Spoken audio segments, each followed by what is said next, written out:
Warahmatullahi wabarakatuh. Nama saya Lailatul Khalifah, saya dari kelas 4A PBA. Di sini saya akan menjelaskan tentang ringkasan buku Ensiklopedia Aliran dan Mazhab di Dunia Islam dan juga buku Ilmu Kalam Hasanah Intelektual Pemikiran dalam Islam. Yaitu kita akan membahas tentang aliran Al-Asy'ariyah. Di pembahasan yang pertama kita akan menjelaskan tentang sejarah kemunculannya aliran Al-Asy'ariyah. Aliran Al-Asy'ariyah ini adalah salah satu aliran dari teologi Islam yang sampai saat ini itu populer di kalangan masyarakat kita. Nama pendirinya yaitu Hasan Ali bin Ismail Al-Asy'ari, yang nama lengkapnya yaitu Abu Hasan bin Ismail bin Ishaq bin Salim bin Abdillah bin Musa bin Abi Burdah bin Abi Musa Al-Asy'ari. Beliau lahir di Basrah pada tahun 260 atau 270 Hijriah. Ayahnya itu bernama Ismail, beliau adalah seorang ahli sunni dan ahli hadis. Pada saat menjelang ayahnya wafat, beliau ini dititipkan kepada ulama besar, yaitu Zakaria bin Yahya As-Saji. Beliau adalah ahli fikih dan juga ahli hadis dalam mazhab Syafi'iyah. Dan juga ada ulama Abu Al-Abbas, Ahmad bin Umar bin Shuraid. Beliau juga ulama besar ahli fikih dan ahli kalam yang bermazhab Syafi'iyah juga. Nah, Abu Abbas inilah yang membawa Abu Hasan Al-Asy'ari ini pergi ke Baghdad untuk mencari ilmu dan juga mempelajari pemikiran-pemikiran ulama pada waktu itu, yakni pada masa pemerintahan Abbasiyah.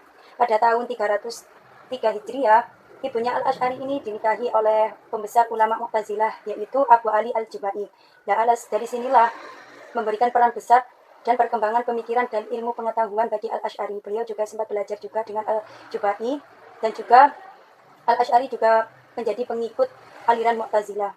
Sosok Abu Hasan Al-Asy'ari ini adalah sosok yang cerdas dan mudah dibanggakan serta pandai berdebat. Pada beberapa kesempatan beliau juga disuruh Al-Jubai untuk menggantikan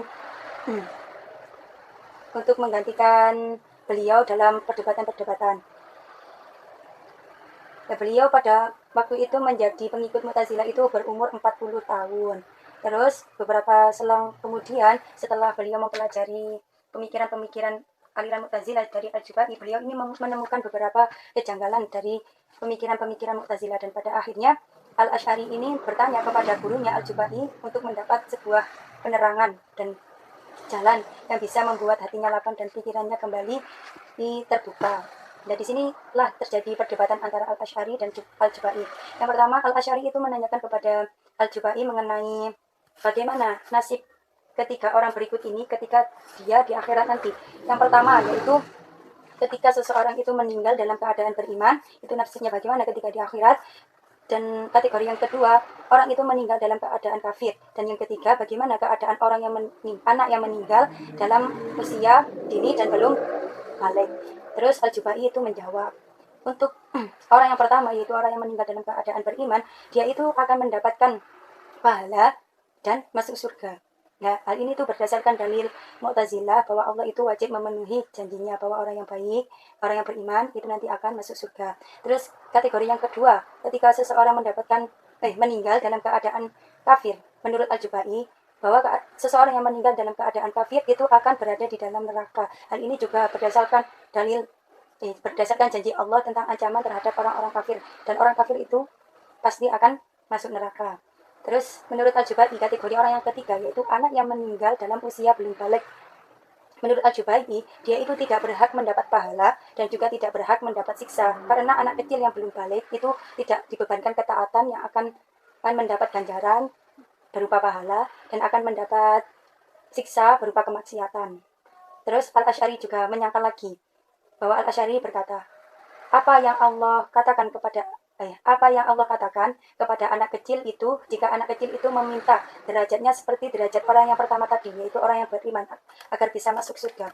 Karena jika Allah itu memanjangkan umurnya, maka besar kemungkinannya dia itu akan berbuat baik dan ia akan taat kepada Allah dan dia bisa masuk surga. Dan ini sesuai dengan dalil Mu'tazilah bahwa Allah itu maha mengetahui mana yang baik dan mana yang buruk. Itu pendapat Al-Asy'ari. Terus Al-Jubai menjawab lagi bahwa Allah akan berkata, aku tahu kalau kamu dewasa itu nanti akan berbuat kemaksiatan, maka dari itu aku musnahkan saja kamu sejak kecil. Nah, seperti itu jawabannya Al-Jubai. Terus kemudian Al-Asy'ari menyangkal lagi, bagaimana pendapatmu jika orang kafir tadi itu berkata kepada Tuhannya, wahai Tuhanku, kenapa engkau tidak mematikan aku pada waktu aku masih kecil sehingga aku tidak berbuat maksiat? sehingga aku tidak berbuat maksiat kepadamu dan disiksa di neraka.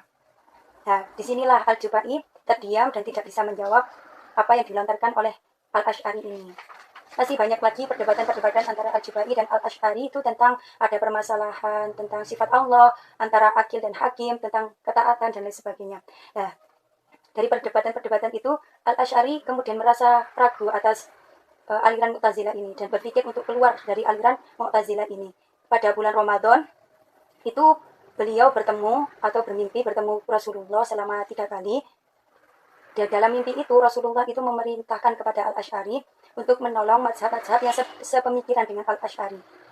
Kemudian Rasulullah juga memberikan kabar gembira kepada Al-Asy'ari bahwa Allah itu akan memberikan pertolongan kepadanya. Dari hasil semua itu, dari hasil ikhtiar Al-Asy'ari hingga bertemu dengan Rasulullah, maka mantaplah Al-Asy'ari untuk keluar dari aliran Mu'tazilah itu.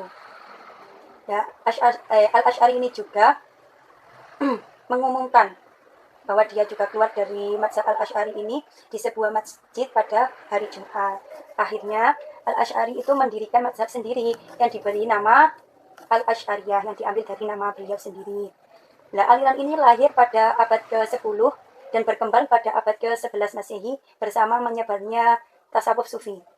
Nah, pemahaman ini juga mendapat dukungan dari beberapa penguasa pemerintahan Islam. Contohnya, mazhab Al-Asy'ariyah ini dijadikan mazhab resmi oleh dinasti Ghaznawi di India itu pada tahun 11 sampai 12 Masehi, yang menyebabkan pemahaman ini dapat menyebar ke seluruh India, Pakistan, Afghanistan, serta ke Indonesia. Nah, dinasti Saljuk pada abad ke-11 sampai 14 Masehi dalam pimpinan Khalifah Aid Arsalan beserta Perdana Menterinya Nizam al-Mulk sangat mendukung aliran Al-Asy'ariyah ini juga, sehingga pada saat itu penyebaran paham Al-Asy'ariyah mengalami kemajuan yang sangat pesat, mulai lembaga pendidikan, ada madrasah Nizamiyah yang didirikan oleh Nizam al-Mulk. Dan begitu langsung menyebar luas ke beberapa negeri hingga ke Indonesia.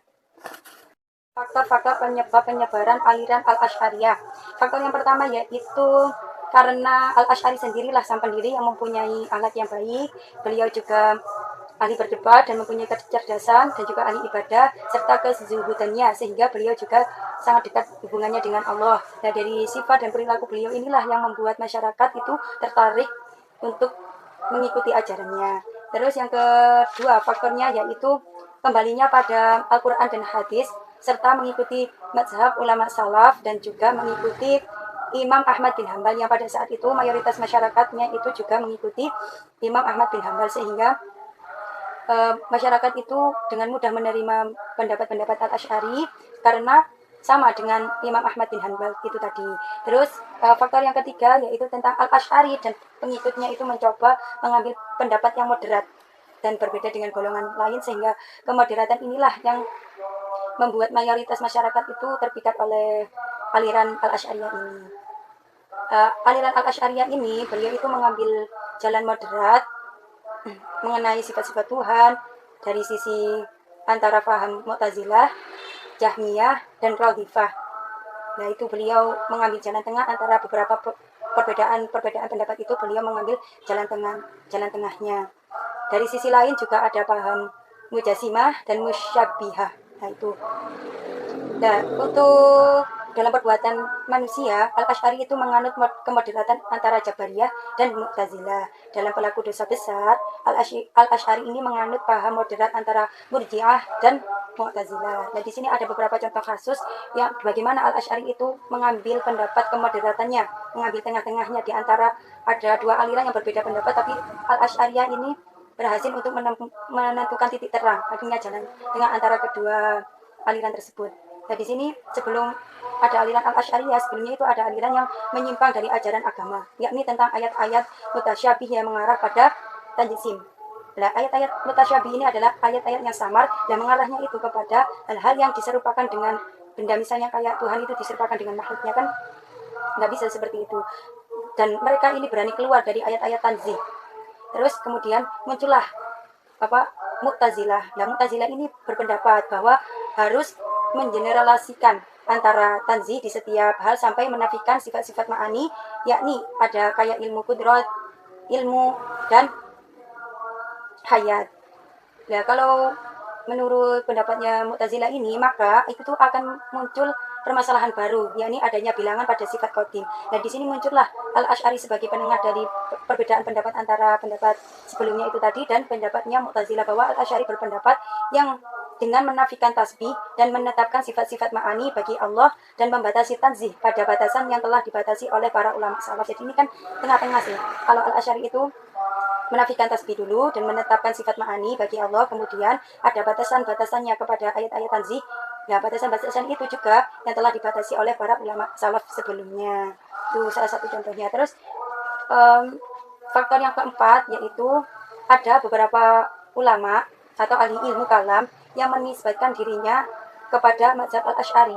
Mereka itu mencurahkan perhatiannya dengan mendukung aliran Al-Asy'ari ini dengan menyebabkan dana pikirannya dan juga berjuang untuk aliran Al-Asy'ari ini, dan juga banyak berkontribusi terhadap pemikiran Al-Asy'ari dan juga melawan pendapat yang bertentangan dengan Al-Asy'ari ini. Adapun beberapa ulama yang menisbatkan dirinya sebagai pengikut Al-Asy'ari ini diantaranya yaitu ada Abu Bakar Al-Baqilani, ada Abu Bakar bin Fawraq, ada Abu Ishaq Al-Farayini, ada Abdul Qadir Al-Baghdadi, dan Abu Nu'aim Al-Ashbahani. Nah, ini masih banyak sekali, bisa dilihat di makalah atau di bukunya. Terus ada faktor yang kelima, yaitu tentang para pejabat tinggi pemerintah dan kementerian juga ikut membangun dan menyebarkan mazhab Al-Asy'ari ini. Jadi semakin berkembang dengan banyaknya dukungan dari pemerintah setempat dan juga para ulama-ulamanya. Di antaranya yaitu ada Hasan bin Ali At-Tursi Nizam Al-Mulk. Dia ini adalah seorang ilmuwan dan membangun lembaga-lembaga pendidikan di daerah-daerah dengan menggunakan pemikiran Al-Asy'ari ini. Yang kedua ada Nizam Al-Mulk, yaitu dia ini mendirikan sekolah-sekolah untuk melawan sisa-sisa pemikiran Buwaihiyah yang diwariskan oleh Kesultanan Saljuk dengan menggantinya dengan aliran pemikiran Al-Asy'ariyah. Nah, peran Nizam Al-Mulk ini adalah mendatangkan beberapa ulama seperti Al-Juwaini dan Al-Ghazali ke madrasah-madrasah yang dibangunnya, dan mereka inilah yang menyebabkan penyebaran mazhab Ahlus Sunnah wal Jamaah ini ala Al-Asy'ari. Terus ada Salahuddin Al-Ayyubi juga, dan juga ada Muhammad bin Tumarq. Mereka memiliki peran dalam penyebaran mazhab Al-Asy'ari ini di daerah Maghribi atau Maroko dan sekitarnya. Pembahasan selanjutnya yaitu kita akan membahas tentang tokoh-tokoh aliran Al-Asy'ariyah. Yang pertama itu ada tokoh Al-Baqilani. Beliau langsung saja ya, karena ini waktunya mungkin dibatasi beberapa menit. Peran Al-Baqilani dalam teologi Al-Asy'ariyah ini yaitu mengembangkan metode thoriqah dan meletakkan premis-premis logika dan mengembangkan teori-teori. Itu sumbangsinya Al-Baqilani dalam teologi Al-Asy'ariyah. Dan juga ada di sini saya singgung sedikit tentang pemikiran-pemikiran Al-Baqilani. Yang pertama yaitu tentang sifat-sifat Allah. Al-Baqilani di sini berpendapat bahwa sifat-sifat Allah ini terbagi menjadi dua, yaitu sifat-sifat al-zat dan sifat-sifat al-af'al. Sifat al-zat di sini adalah sifat yang tidak mungkin terpisah dari zatnya. Nah, misalnya kalau sifat ilmu itu tidak mungkin terpisah dari zat Allah yang bernama alim. Misalnya contoh, kalau dicontohkan kepada manusia, kalau orang yang alim itu pasti dia akan berilmu, itu tidak akan lepas dari zatnya sendiri. Itu sifat al-zat. Terus yang kedua yaitu sifat al-af'al, yaitu sifat-sifat Allah yang berhubungan dengan perbuatannya. Karena Allah ada sebelum perbuatan itu ada. Misalnya kayak kan Allah maha memberi rezeki, maha pemaaf, maha pemurah, itu yang berhubungan dengan perbuatannya sendiri dan berhubungan dengan makhluknya. Pemberi rezeki itu kan diberikan kepada makhluknya juga. Terus ada tentang wujud Allah. Menurut Al-Baqilani adalah bahwa Allah itu qadim dan alam itu baharu. Sesuatu yang baharu itu pasti ada yang mengadakan. Sedangkan Allah itu adalah tidak mungkin. Kalau sesama jenisnya yang baru, tetapi pastinya adalah bahwa Allah itu qadim. Terus teori yang ketiga yaitu teori Kasaf Al-Baqilani itu menetapkan bahwa kuasa manusia yang baru mempunyai pengaruh dalam perbuatan manusia. Pendapat Al-Asy'ari bahwa kuasa manusia tidak mempunyai pengaruh untuk mewujudkan perbuatannya karena kuasa dan kehendaknya itu adalah diciptakan oleh Allah Subhanahu wa taala. Yang kedua yaitu ada tokoh Al-Juwaini. Beliau juga memiliki beberapa karya, di antaranya yaitu ada kitab Al-Nihayah di bidang fikih dan juga ada kitab Al-Syamil dan Al-Irsyad di dalam bidang teologi. Tokoh yang selanjutnya yaitu ada Al-Ghazali. Al-Ghazali ini salah satu seorang pemikir yang muncul pada masa pasca puncaknya kemajuan Islam. Nah, Al-Ghazali ini adalah tokoh yang penting dalam teologi Al-Asy'ariyah. Paham-pahamnya itu dikembangkan tidak dijumpai perbedaan dengan paham-paham Al-Asy'ari sang pendiri. Jadi tidak jauh beda antara pendapatnya Al-Ghazali dengan Al-Asy'ari. Terus yang keempat ada tokoh Al-Sanusi. Al-Sanusi ini juga memiliki beberapa karya, yaitu tentang Umdah Al-Taufiq wa Al-Tashdid. Itu salah satu karya beliau. Dan untuk pembahasan selanjutnya di sini ada Manhaj Al-Asy'ari dan Al-Asy'ariyah, para pengikut Al-Asy'ari. Dimulai masa Al-Asy'ari sendiri itu ada beberapa ulama dari Basrah, Baghdad, Kausar, dan Naisabur yang mengikuti Al-Asy'ari pada waktu Al-Asy'ari sendiri yang menjabat sebagai pemimpin Al-Asy'ariyah. Terus kemudian Ibnu Asakir menyebutkan dalam kitabnya, yaitu Tabyin Kidzi Al-Muftari, jumlah pengikut Al-Asy'ari ini sebagian garis besar itu dibagi menjadi 5 generasi. Yang pertama yaitu generasi para ahli hadis, para ahli fikih, ahli kalam, ahli tasawuf. Itu contohnya seperti Abu Bakar Al-Bakilani, itu ahli kalam. Terus Abu Ishaq Al-Isfirani, itu ahli fikih. Terus ada Ibnu Fawruk, itu ahli mutakallim dan muhaddisin. Terus ada Abu Hamid Al-Ghazali, beliau adalah ahli fikih, ahli filsafat, kalam, tasawuf. Dan ada Abu Hawazin Al-Quryairi, beliau adalah ahli tasawuf. Dan juga ada Al-Baihaqi, beliau adalah ahli muhaddisin. Dan Khatib Baghdadi, beliau adalah ahli hadis juga. Ada Abu Nuaim Al-Asbahani, beliau juga ahli hadis. Di antaranya dibagi 5 itu tadi, pengikut-pengikutnya ada yang ahli kalam, ada yang ahli tasawuf, ada yang ahli fikih, dan juga ahli hadis. Kemudian menurut Ibnu Imam Al-Hanbali, penulis kitab Syazarot Az-Zahab, itu menyebutkan bahwa di dalam biografi Al-Asy'ari, dan kepada Abu Hasan Al-Asy'ari lah kehormatan dunia dalam ilmu kalam berakhir. Kemudian ia kembali berkata, demi umurku, keyakinan ini adalah keyakinan yang layak untuk diyakini. Aku bersaksi kepada Allah bahwa aku meyakini seluruhnya keyakinan ini, dan aku memohon kepada Allah agar senantiasa teguh dengan keyakinan ini. Terus kemudian murid-muridnya yang datang setelah mengikuti jejaknya itu ada Ibnu Mujahid, Imam Abu Yazid Al-Marwazi, ada Imam Ibnu Khafif Al-Dabbi, ada Al-Hafidh Abu Bakar Ismail, Imam Abu Hasan Al-Bahili, dan lain sebagainya. Terus Al-Qadhi Abu Bakar Al-Bakilani ini pun mengikuti dan belajar dari mereka tentang imalah, membahas dan meneliti dan meramunya aliran-aliran Al-Asy'ari ini. Kemudian ada Al-Ghazali dan Fakhruddin Ar-Razi sebagai pioner ilmu mantik atau logika yang datang dengan bukti-bukti kuat juga. Ia pun melakukan pembaharuan terhadap aliran Al-Asy'ari ini, meski mereka ini adalah para ahli mantik, namun itu semua tidak melupakan mereka untuk melakukan sanggahan terhadap para filsuf juga. Metode mereka ini lebih dikenal dengan metode mutaakhirin atau metode kontemporer gitu. Terus di sini juga ada ajaran-ajaran Al-Asy'ariyah. Yang pertama yaitu tentang Tuhan mempunyai sifat. Mustahil kata Al-Asy'ari kalau Tuhan mustahil kata Al-Asy'ari bahwa Tuhan diketahui dengan zatnya, karena dengan demikian zatnya adalah pengetahuan dan Tuhan sendiri adalah pengetahuan. Tuhan bukan pengetahuan dan pengetahuannya bukanlah zatnya. Demikian pula sifat-sifat seperti sifat hidup, berkuasa, mendengar, dan juga melihat. Terus yang kedua tentang kebebasan dalam berkehendak. Al-Asy'ari ini membedakan antara khaliq dan kasab. Menurutnya Allah adalah pencipta perbuatan manusia, sedangkan manusia itu adalah yang mengupayakannya. Hanya Allah yang menciptakan segala sesuatu. Seperti itu. Terus yang ketiga tentang Al-Quran, bahwa Al-Asy'ari ini berpendapat Al-Quran itu qadim. Nah ini berlainan dengan pendapat Mu'tazilah, bahwa Al-Asy'ari berpendapat tidaklah diciptakan Al-Quran itu. Kalau diciptakan itu akan memunculkan kata kun fayakun. Nah ini terdapat sesuai dengan ayat An-Nahl ayat 40. Nanti bisa dilihat sendiri. Yang selanjutnya yaitu Tuhan dapat dilihat di akhirat, itu pendapat Al-Asy'ari bahwa Tuhan dapat dilihat di akhirat. Yang kelima yaitu tentang perbuatan-perbuatan manusia. Bukanlah diwujudkan oleh manusia sendiri, sebagaimana pendapat Mu'tazilah, bahwa Mu'tazilah ini berpendapat bahwa perbuatan manusia itu diciptakan oleh manusia sendiri. Tetapi bahwa perbuatan-perbuatan manusia itu bukanlah diciptakan oleh manusia sendiri, tapi diciptakan oleh Tuhan. Itu pendapat Mu'tazilah. Nah, perbuatan kufur adalah buruk.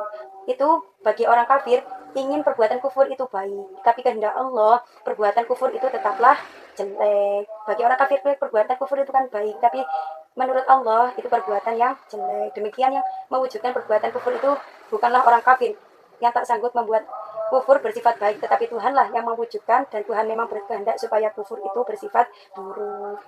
Kalau keinginannya orang kafir itu kufur kan bagi mereka itu kan sifat-sifatnya baik bagi mereka, bahwa apa menurut Allah sifat kufur itu adalah sifat yang buruk. Bisa dimengerti insyaallah bisa ya. Terus demikian juga yang menciptakan pekerjaan iman itu bukanlah orang mukmin yang tak sanggup membuat iman bersifat tak berat atau sulit, tetapi Tuhanlah yang menciptakannya, dan Tuhan memang menghendaki supaya iman itu bersifat berat dan sulit. Istilah yang dipakai Al-Asy'ari ini untuk perbuatan manusia diciptakan oleh Tuhan itu ialah Al-Kasab, disebut dari Al-Kasab ya.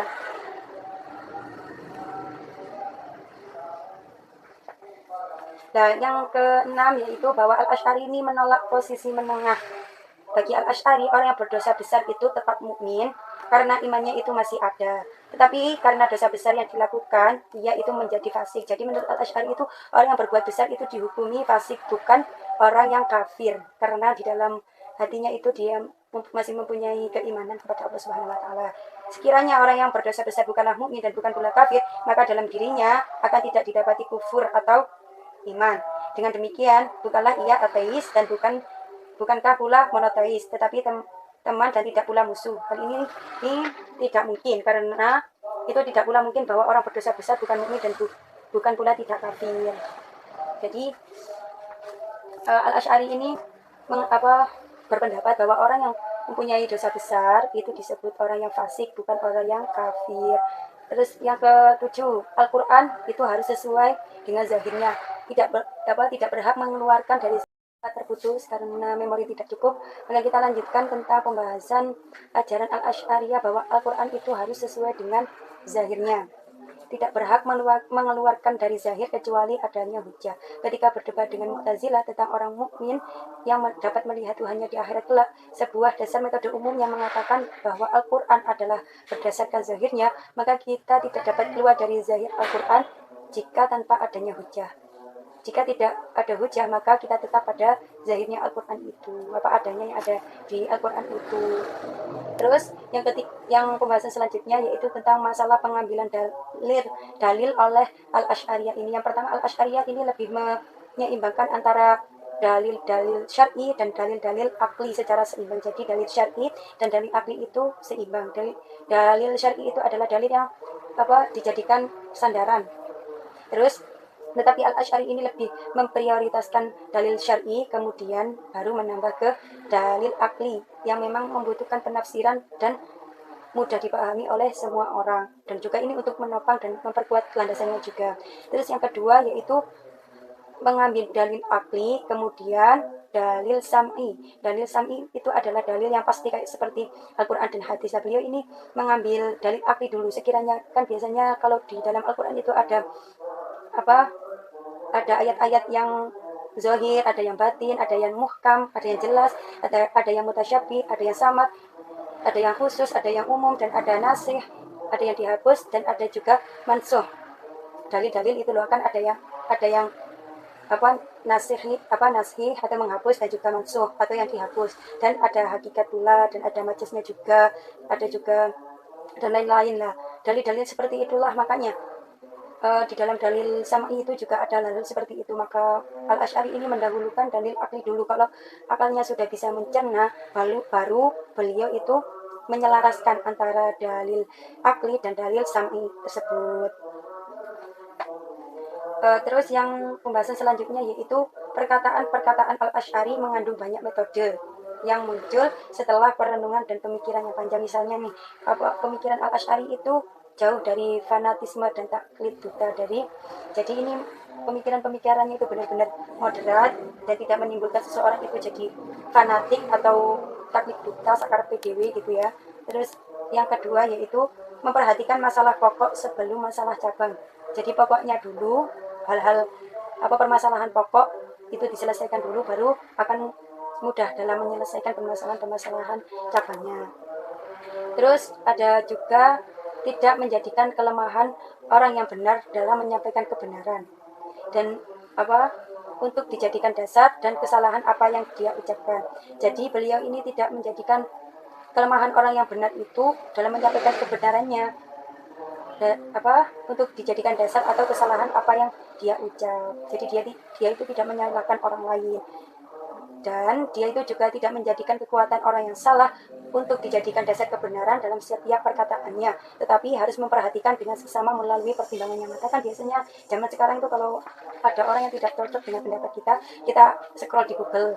Nah, meskipun pendapat yang di Google itu salah, tetapi kita merasa benar dan merasa ada pembenaran di Google itu, maka itu akan menjadi kita itu mudah percaya dengan pendapat orang tersebut, padahal pendapat orang tersebut itu salah gitu. Jadi ya hati-hati saja dalam mengambil berita atau informasi di dalam internet. Yang keempat yaitu tentang toleransi rasio keagamaan terhadap lawan dengan tidak mengkafirkan. Nah, ini hanyalah persoalan perbedaan dan memilih ungkapan. Jadi Al-Asy'ari ini kalau mengenai perbedaan dan tidak mengkafirkan lawan, bahwa beliau ini memaklumi karena biasa itu berbeda itu biasa. Nah, di sini juga ada perbedaan antara ajaran Al-Asy'ariyah dan Mu'tazilah. Yang pertama tentang Tuhan dan sifatnya. Ini sebagai pembeda saja, karena kan sebelumnya Al-Asy'ari itu mengikuti paham Mu'tazilah. Dan ini biar tahu antara ajaran yang setuju dan tidak setujunya Al-Asy'ari dengan Mu'tazilah perbedaannya. Kalau ajaran Tuhan dan sifatnya menurut Al-Asy'ari itu bahwa sifat-sifat Allah itu tidak dapat dibandingkan dengan sifat manusia, tidak dapat dimiripkan. Sifat Allah itu berbeda dengan makhluknya. Jadi kayak sifat-sifat fisik itu tidak bisa disamakan dengan makhluknya. Terus menurut Mu'tazilah bahwa sifat Allah itu tidak lain selain esensinya. Dan tangan, kaki, telinga Allah atau ars dan kursi itu tidak boleh diartikan secara harfiah, tetapi harus diartikan secara alegoris, yaitu mencari maknanya. Jadi Mu'tazilah ini berpendapat bahwa kayak di Al-Quran kan ada surat ke 38 ayat 75 itu kan membahas bahwa Allah menciptakan dunia ini dengan menggunakan tangannya. Dan itu menurut Mu'tazilah bahwa tangan itu diartikan sebagai majas atau perumpamaan. Itu artinya itu dengan kekuasaannya, bukan kayak tangan yang diibaratkan kayak manusia, itu bukan. Terus dengan kebebasan dalam berkehendak. Menurut Al-Asy'ari membedakan antara Khalik dan Kasab. Menurutnya Allah adalah pencipta perbuatan manusia, sedangkan manusia yang mengupayakannya. Hanya Allah yang mampu menciptakan segala sesuatu. Kalau menurut Mu'tazilah perbuatan manusia itu manusia sendirilah yang menciptakannya. Terus kalau mengenai akal dan wahyu, bahwa Al-Asy'ari itu lebih mengutamakan wahyu, dan Mu'tazilah ini lebih mengutamakan akal pikirannya. Terus tentang Al-Quran, bahwa Al-Asy'ari itu berpendapat Al-Quran itu qadim, dan Mu'tazilah berpendapat bahwa Al-Quran itu diciptakan sehingga tidak qadim. Terus yang selanjutnya yaitu tentang Allah dapat dilihat di akhirat. Menurut Al-Asy'ari Allah itu bisa dilihat di akhirat, kalau menurut Mu'tazilah itu tidak bisa. Terus yang selanjutnya yaitu tentang kedudukan orang yang berdosa besar. Sudah saya jelaskan tadi bahwa menurut Al-Asy'ari orang yang berdosa besar itu adalah disebut sebagai orang yang fasik, bukan orang yang kafir. Begitu juga sebaliknya dengan Mu'tazilah. Mungkin sekian penjelasan dari saya. Apabila ada kesalahan dan kurang kejelasan bisa ditanyakan. Wassalamualaikum warahmatullahi wabarakatuh.